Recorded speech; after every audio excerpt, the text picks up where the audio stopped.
Growing up, I never understood how people turned to the scriptures for comfort. Where were those scriptures? Not that my family was big into opening the Bible. We had one of those huge 50-pound picture Bible behemoths. Classic paintings of the superhero saints, gold-gilded pages, a vaunted place on its own table, lots of dust.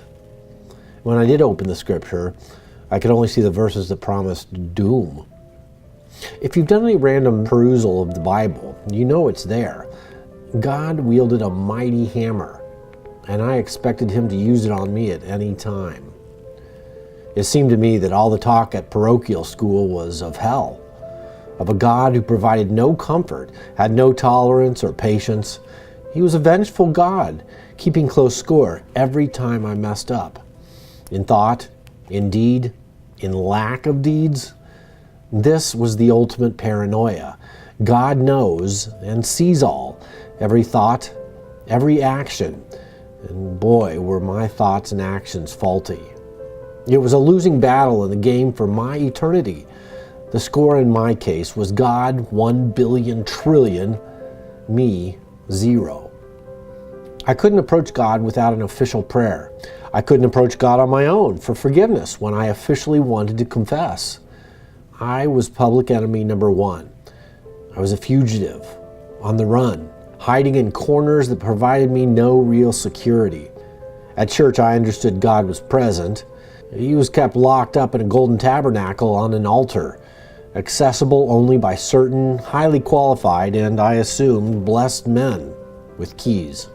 When I was a kid, God was present, but you couldn't touch him with your fingers. Only a tablet placed directly on your tongue. Once, during church, begowned in billowy altar boy vestments, I brushed my arm over the shallow communion plate and spilled the Eucharist, Christ's presence, all over the floor. I was mortified.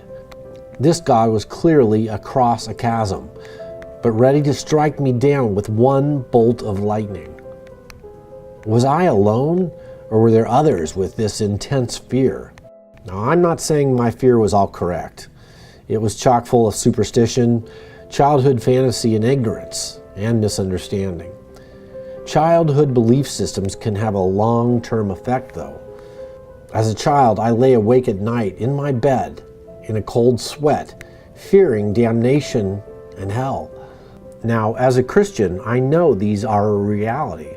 Sin does have consequences, both on earth and in eternity. There is a hell. There is judgment for sins. But what is a right-sized fear of God? Now I'm clearly no longer a child. I'm trying to right-size just who this God is and what it means to fear him. It's a slow process.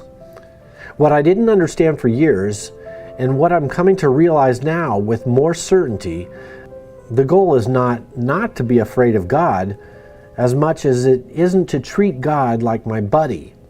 He is, after all, the creator of the universe. What I'm learning is that while there are consequences for my sin, the Bible's pretty clear on that one, the miracle that Jesus' death and resurrection offer me helped me to right-size my fear of God. Yes, God is just. Yes, God is righteous. Yes, God is all-powerful. And yes, God is loving. So loving that he doesn't want me cowering in the corner, but rather kneeling in his presence. And when I'm there, I catch a glimpse of this love and forgiveness which, honestly, sometimes seems too good to be true. The truth of it surrounds me like a billowy comforter. And in that moment, there is no fear, only awe. And the biggest lesson I'm learning, there's freedom in fearing God. And I'm growing in my understanding of what exactly that means as I continue to receive his amazing grace.